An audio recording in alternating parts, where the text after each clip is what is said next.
E aí pessoal, essa é a nossa segunda aula de movimento circular uniforme. Hoje nós vamos falar sobre equação horária do espaço angular no movimento circular uniforme.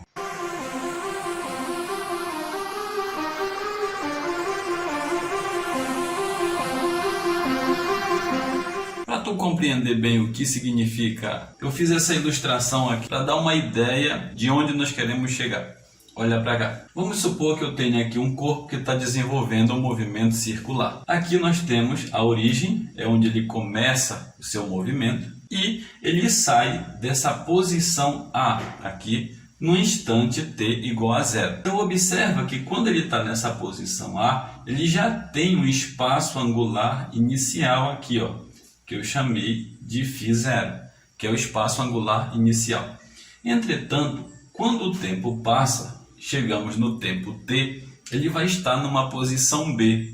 Então nessa posição B aqui, ele já andou um espaço angular final, que eu chamei apenas de φ, ok? Mas observa um detalhe, que esse espaço entre A e B aqui vai corresponder exatamente à variação do espaço angular, ou seja, o espaço final menos o espaço inicial, é a variação do espaço angular. Então eu destaquei aqui, ó, que na posição angular inicial nós temos um tempo inicial t0. No espaço angular final nós temos um tempo t. Então daqui eu tiro o seguinte, que a variação do espaço angular ela é o espaço final menos o inicial. E a variação do tempo, para essa variação do espaço angular aqui, ó, vai ser quem? Tempo final menos tempo inicial. Na nossa aula 1, nós falamos que a velocidade angular ela é a variação do espaço angular dividido pela variação do tempo. Mas quem é a variação do espaço? É o espaço angular final menos o espaço angular inicial. Aqui, ó, quem é a variação do tempo? Tempo final menos tempo inicial. Vamos supor que a gente comece o estudo quando o cronômetro está zerado, ou seja, o tempo inicial é igual a 0. Então vai ficar só o t aqui, ó, espaço angular final menos o espaço angular inicial dividido pelo tempo. Agora olha só o que eu vou fazer aqui. Esse tempo que está dividindo, eu vou passar ali para o primeiro membro aqui, ó, multiplicando. Então vai ficar velocidade angular vezes o tempo, espaço final menos o espaço inicial. Eu vou pegar esse espaço inicial aqui, ó, que está no primeiro membro, e vou passar ali para o segundo membro. E quando eu passo ali para o segundo membro, eu obtenho isso aqui, ó. O espaço angular final é igual ao espaço angular inicial mais a velocidade angular vezes o tempo. Então esta equação é a equação que eu chamo de equação horária do espaço angular no movimento circular uniforme. Um outro conceito importante é o de aceleração centrípeta. Nós já falamos que a aceleração centrípeta ela é a aceleração que faz com que a velocidade ela mude de direção no movimento circular, ok? A aceleração no movimento uniformemente variado, ele altera o módulo da velocidade. Aqui não, ele altera a direção da velocidade, ok? Professor, como é que eu faço então para calcular o valor da aceleração no movimento circular uniforme? Então, para eu achar o valor dessa aceleração centrípeta, eu pego a velocidade eleva ao quadrado e o resultado eu divido pelo raio. Entretanto, nós já vimos que a velocidade linear ela também pode ser calculada multiplicando a velocidade angular pelo raio. Então, como é que eu posso fazer isso aqui para escrever a aceleração em função da velocidade angular? No lugar do v, eu vou substituir pela outra maneira de calcular a velocidade, que é ômega-r. Então, no lugar do v, eu coloco ômega-r. Como o v está ao quadrado, tanto ômega quanto r vão ser elevados ao quadrado. Porém, isso aqui é uma divisão. Então, o que eu vou fazer aqui? Eu vou pegar aqui, tem r ao quadrado, eu vou cortar um daqui e divido com esse aqui, ó. Então, como é que fica? A aceleração centrípeta é igual à velocidade angular ao quadrado vezes o raio. Então, são as duas maneiras que nós temos de calcular a aceleração centrípeta no movimento circular uniforme, ok? Vamos ver um exercício agora de aplicação dessas duas formas. Olha que diz o nosso exemplo. Uma pessoa está em uma roda gigante que tem 5 metros de raio e gira em rotação uniforme.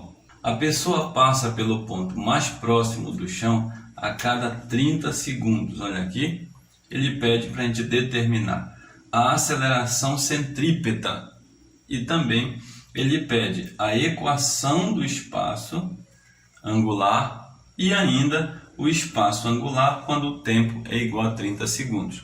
Então, a primeira coisa que nós vamos fazer é encontrar essa aceleração centrípeta. Para achar a aceleração centrípeta, nós vamos utilizar a fórmula velocidade ao quadrado dividido pelo raio. Mas muito bem, só que para achar essa aceleração eu preciso da velocidade, ele não me deu a velocidade. Então o que é que nós vamos fazer? Vamos calcular. Não esqueça que a velocidade é 2π RF, ok? Então como é o raio, nós já achamos que é igual a 5 metros e a frequência é o inverso do período. Só que ele te diz que a roda gigante ela leva 30 segundos para dar uma volta completa. Está aqui, ó. Deu para entender? Então o período é igual a 30. Logo a frequência é 1 sobre 30 Hz. Eu vou substituir tudo aqui na fórmula da velocidade. Olha aqui, ó.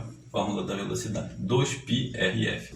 O raio é 5, a frequência é 1 sobre 30. Então como é que fica isso aqui? 2 vezes 5 dá 10π sobre 30.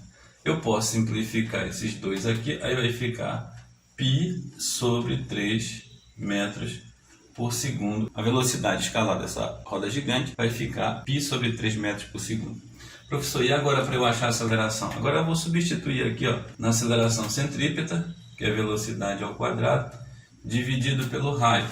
A velocidade nós já achamos, é π sobre 3, tudo isso elevado ao quadrado, dividido pelo raio, que é 5. Aqui, ó, tanto o π quanto o 3 estão sendo elevados ao quadrado. Como é que vai ficar? π ao quadrado sobre 9, porque 3 ao quadrado dá 9 sobre 5. Professor, como é que resolve isso aqui? Isso aqui é uma divisão de fração por fração. Na divisão por fração, você repete a primeira e multiplica pela segunda invertida. Por mais que não apareça, mas aqui embaixo tem um 1, e fica assim, ó.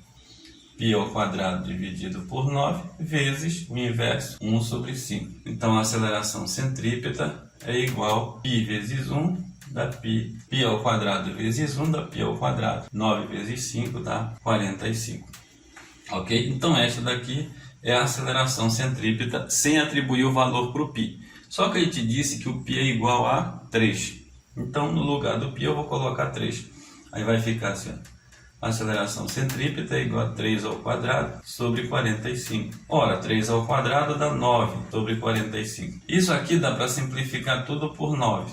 Simplificando por 9, a aceleração centrípeta vai ser igual a 1 sobre 5. E isso aqui é a mesma coisa. 1 sobre 5 é 0,2 metros por segundo ao quadrado. Então a aceleração centrípeta é de 0,2 metros por segundo ao quadrado, ok? Para eu achar a letra B, que ele pede a equação do espaço angular, eu vou usar a equação do espaço angular, que é espaço angular inicial é igual espaço angular final é igual a espaço angular inicial, mais a velocidade angular vezes o tempo. Que a gente não tem aqui a velocidade angular. Como é que eu faço para achar ela? Só fazer 2π vezes a frequência. Ora, mas nós já sabemos quem é a frequência. A frequência é 1 sobre 30. Então isso aqui vai ficar assim, ó, 2π sobre 30. Olha só, dá para simplificar por 2, tanto o numerador quanto o denominador. Então a velocidade angular vai ser igual a π sobre 15 rádios por segundo, ok? Agora, para eu achar o espaço angular, eu vou fazer assim, espaço angular final é o espaço angular inicial mais a velocidade vezes o tempo. Então, o espaço angular final é igual. Esse espaço inicial aqui, ele é igual a zero. Por que igual a zero, professor? Corresponde exatamente ao ponto de partida da pessoa no ponto mais próximo do chão, quando começa o movimento. Então, aqui é zero, ok? Então, vai ficar zero mais a velocidade angular é igual a π sobre 15 vezes o tempo. Logo, o espaço angular é igual a π sobre 15 vezes o tempo. É a equação horária do espaço angular. Agora observa só que na letra C ele pede o espaço angular para t igual a 30. Então o que é que nós vamos fazer? Simplesmente substituir no lugar do t o valor de 30. Percebe que dá para dividir 30 por 15. Então o espaço angular vai ser de 2π, ou seja, de uma volta completa como era esperado. Como o π é igual a 3, então eu vou substituir aqui o espaço angular, vai ficar 2 vezes 3, que é igual a 6. Então o espaço angular é igual a 6 metros, ok? Então nós simplesmente substituímos o valor de π e encontramos o espaço angular como sendo igual a 6 metros, ok? Essa é a nossa aula. Assista novamente. Estou torcendo para que você tenha uma boa aprendizagem. Forte abraço